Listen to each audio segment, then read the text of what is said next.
Hello friends, मैं राजेश कुमार दुबे राज किशोरी देवी प्रशिक्षण विद्यालय के यूट्यूब चैनल पर आपका स्वागत है। आज मैं आप लोगों को विशेष बच्चों के दैनिक क्रिया कौशल की गतिविधियों के बारे में जानकारी दूंगा। एक बात मैं बता देता हूं कि प्रत्येक बच्चे के पढ़ाई के पहले दैनिक क्रिया कौशल की महत्वपूर्ण भूमिका होती है। प्रत्येक व्यक्ति के जीवन को सुचारू रूप से कार्य करने के लिए दैनिक क्रिया कौशल की जानकारी होना अत्यंत आवश्यक है। सामान्य लोग सभी दैनिक क्रिया कौशल को देखकर या नकल करके प्रयोग कर सकते हैं, परंतु दृष्टि बाधित व्यक्ति दृष्टि के अभाव में इन क्रियाओं को देखकर नहीं सीख पाते हैं, जिसके कारण उनमें कुछ सीमा तक आत्मनिर्भरता और विश्वास की कमी हो जाती है। इस कमी को दूर करने के लिए उन्हें उचित समय पर दैनिक क्रिया कौशल के लिए प्रशिक्षण देकर उनमें आत्मविश्वास उत्पन्न किया जा सकता है।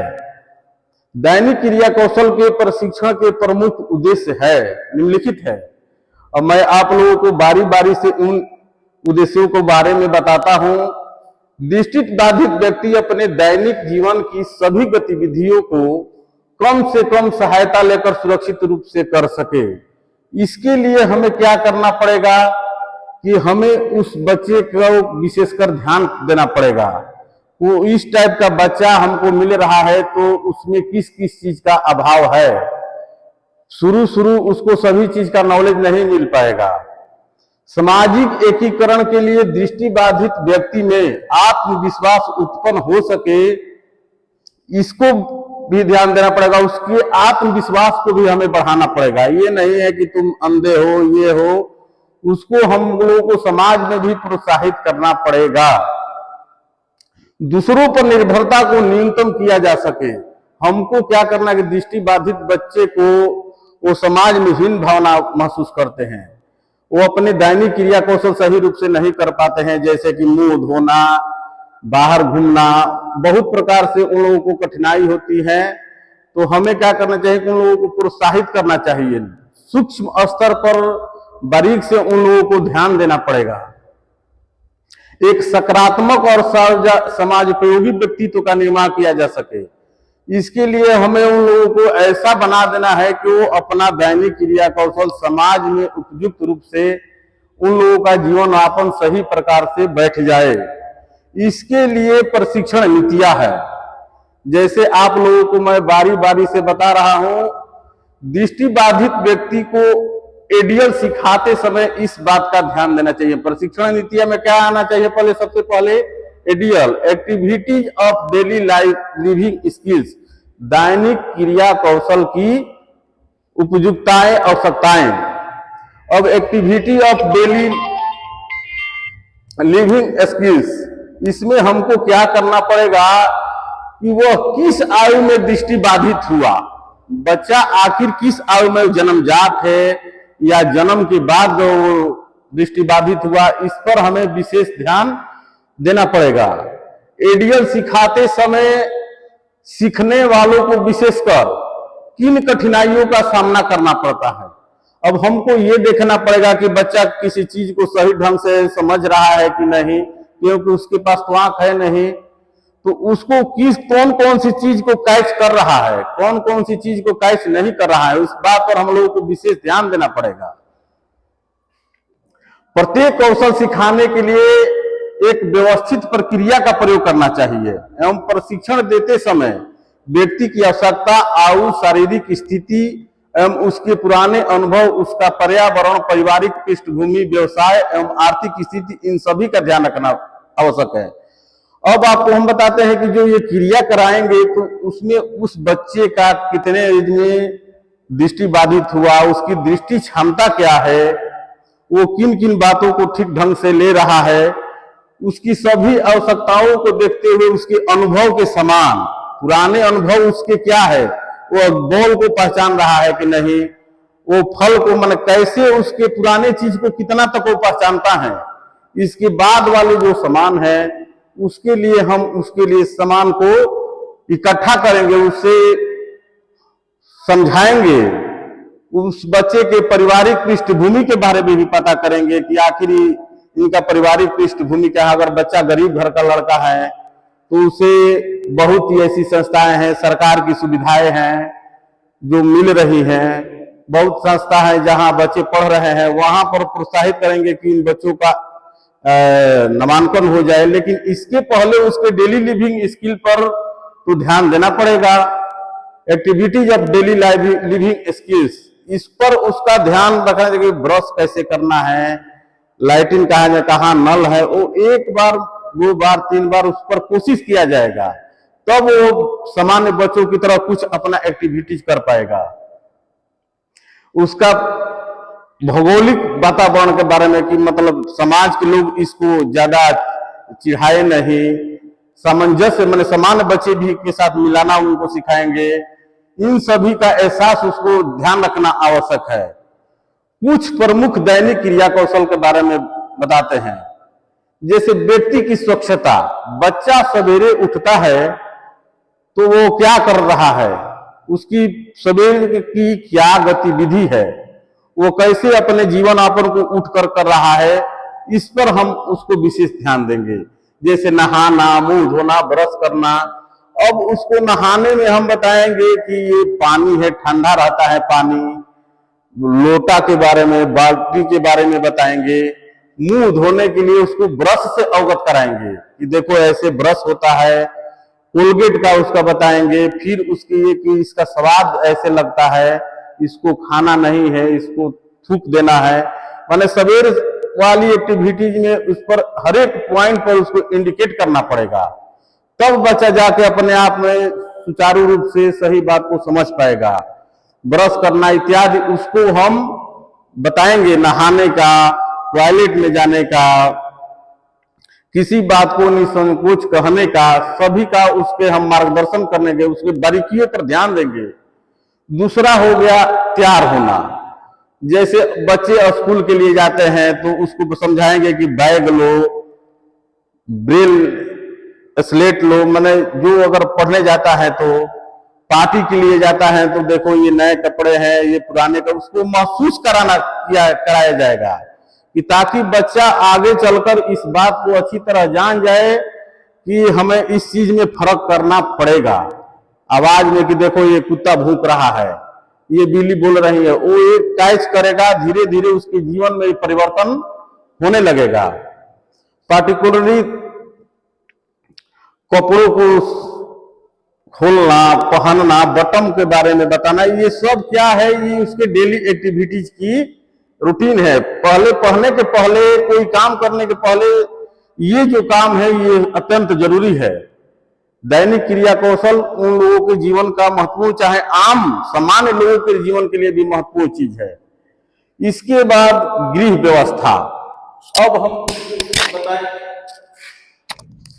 बताएंगे कि कैसे झाड़ू लगाया जाता है, कूचा से अनुभव, झाड़ू से उसका अनुभव कराएंगे, पोछा लगाना इत्यादि सब का उसका हर एक एक्टिविटीज पर उसका अनुभव कराया जाएगा। तब जाके बच्चा उस समाज के वातावरण लायक धीरे धीरे सुचारू रूप से तैयार होगा। बड़ी एज का बच्चा है तो उसको आलू कटना ऐसे काटा जाता है, उसको स्पर्श द्वारा अनुभव कराया जाएगा। शॉपिंग के लिए पैसा देना कि जाओ ये खरीद लो, ये 10 का नोट है, ये 50 का नोट है, वो छू कर उसको स्पर्श कराया जाएगा। इसके बाद आर्थिक प्रबंध, उसको आर्थिक प्रबंध के बारे में भी जानकारी देना पड़ेगा, जैसे पैसे को, नोटों को पहचानना इत्यादि, उसको वाणी द्वारा उसको समझाना, ये डेली सब एक्टिविटीज है। इसको पहले कराना बच्चों के लिए अत्यंत जरूरी है।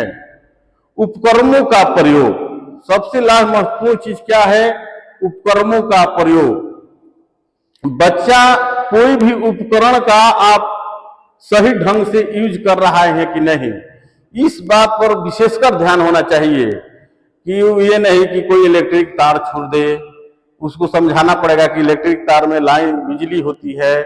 वो बच्चा गेंद हर एक प्रकार के उपकरणों को बोलने पर प्रयोग कर रहा है कि नहीं, इस बात पर भी विशेष ध्यान देना पड़ता है।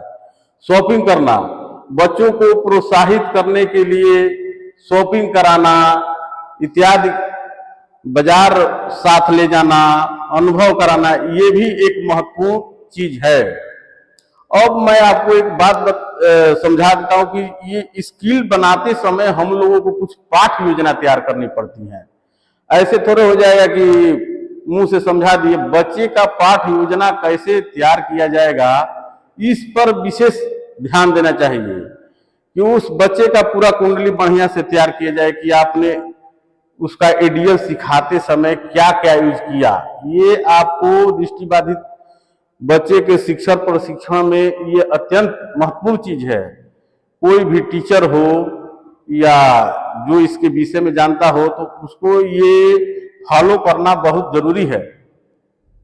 दैनिक क्रिया कौशल के पाठ योजना का प्रारूप होता है। जैसे मान लीजिए कि छात्र अध्यापक का नाम आपको मिलेगा कि आप इसका एक बनाइए, फाइल बनाइए कि आपने कितने बच्चों का क्रियान्वयन किया। आप अगर स्पेशल क्षेत्र में आते हैं तो आप स्पेशल क्षेत्र में आना चाहते हैं तो हर एक चीज को बारीक से आपको समझना पड़ेगा। तो इसमें क्या होगा, आपका छात्र अध्यापक का नाम, दैनिक क्रिया कौशल की पाठ योजना का प्रारूप में आपको कैसे करना पड़ेगा कि पहले छात्र का नाम एक बार बता देता हूं, फिर विद्यालय का नाम, बच्चा किस विद्यालय में जा रहा है कि नहीं जा रहा है, कहाँ की किसी संस्था में जा रहा है, इस चीज का आपको रखना है। हितग्राही की सामान्य जानकारी, जो जो चीज उसके लिए आप क्या यूज किए, जो एक्टिविटीज आपने कराई, जो जो एक्टिविटीज आपने कराई उसके लिए हितग्राही मतलब उसके लिए कौन सी सामान का आपने व्यवस्था किया, अनुभव कराया, इस पर महत्वपूर्ण फोकस होना चाहिए कि वो सामान अवेलेबल हो। इसके बाद नाम बच्चे का, सामान का नाम, आयु, दृष्टि बाधित होने की आयु, माने कितने बच्चा अगर जन्मजात अंधा है तो उसके लिए वो डालना पड़ेगा कि बच्चा जन्मजात अंधा है, कितने कहीं चोट से उसकी दोनों आंख की रोशनी चली गई, या बच्चा अल्प दृष्टि बाधित है, जिस प्रकार की उसकी दृष्टि बाधिता होगी उसी प्रकार के उपकरण उसके सामने प्रस्तुत किए जाएंगे। इसके बाद कक्षा दिनांक, पाठ योजना का विषय वस्तु। अब इसमें है कि आपको पाठ, आप किस चीज की फोकस करके जा रहे हैं। पाठ योजना महत्वपूर्ण चीज है कि आप क्या उसको जानवर के बारे में जानकारी दे रहे हैं कि वर्णमाला की जानकारी दे रहे हैं, तो वो मटेरियल जो होता है जैसे कि वो उसके सामने होना चाहिए, उसको स्पर्श अनुभव कराना जरूरी है बच्चे के कैटेगरी के अनुसार। अगर बच्चा अल्प दृष्टि बाधित है तो उसके लिए कि ऐसे सामान माने उसके सामने होना जरूरी है। इसके बाद नहाना, इस प्रकरण में उसके पूछा जाएगा कि उसके स्नान के बारे में पूछा जाएगा, दांत साफ करने के, टॉयलेट के इत्यादि सभी की जानकारी उससे पूर्वत ली जाएगी। सहायक सामग्री, आपने कौन कौन सी सहायक सामग्री उसके लिए इकट्ठा की है उसका नाम लिखा जाएगा। विधि, आपने किस कौन सी विधि कराई है, कार्य संश्लेषण विधि या कार्य विश्लेषण विधि या कोई पाठ संबंधी विधि, ये सब पाठ योजना के अंतर्गत आती है। सामान्य उद्देश्य, इन बच्चों के लिए क्या समान बच्चों को आत्मनिर्भर, इसका मेन मकसद क्या है, आखिर ये तैयार करना, इतना काम करना, इनका मेन मकसद कुछ तो होना चाहिए। इसका मेन मकसद होना चाहिए कि दृष्टि बाधित खासकर विशेष बच्चों को आत्मनिर्भर बनाना, आत्मविश्वास उत्पन्न करना। सबसे महत्वपूर्ण ये कि उसका आत्मविश्वास कैसे बढ़े, आत्मनिर्भर कैसे बने। विशिष्ट उद्देश्य क्या होता है कि दृष्टि बाधित बाजार में वस्तुओं को खरीदना, पैसा पहचानना। अब जब उसमें ये पूरा हो जाएगा तो धीरे धीरे उसका विश्वास बढ़ेगा, तो धीरे धीरे बाजार में जाकर हम आपको आगे बताएंगे कि कैसे ये बाजार में चले जाते हैं, इसके क्या उपकरण होते हैं। आज इसी पर फोकस डाल रहा हूं, दैनिक क्रिया कौशल पर। तो ये वस्तुओं को खरीदना, पैसा पहचानना इत्यादि इस चीज में सम्मिलित है। अब इसमें छात्र अध्यापक क्रिया क्या है, तो छोटे छोटे चरणों को क्रमशः जानकारी देना। ये नहीं कि एक ही दिन पूरा आपने उसको सुना दिया, छोटे छोटे बारे में कि ये बॉल है, ये गर्म है, ये ठंडा है, हर एक चीज को स्पर्श करा के उसको जानकारी देना। जैसे छात्र को चाय संबंधित, चाय जैसे दूध, चाय इत्यादि का अनुभव कराना, पानी का अनुभव कराना, बताना कि चाय छान कर पिया जाता है, दूध को हल्का गर्म करके पिया जाता है। इन सभी की बारे में दैनिक क्रिया कौशल में उसको जानकारी दिया जाता है। और उसके बाद उस सावधानी भी रखा जाता है कि बच्चे ज्यादा उसको मिस यूज मत करे। उसके बाद हमें परिणाम का उसका आकलन किया जाता है कि बच्चे कितना हमसे सीखे, कितना नहीं सीखे, फिर उस पर हम लोगों को ध्यान दिया जाता है।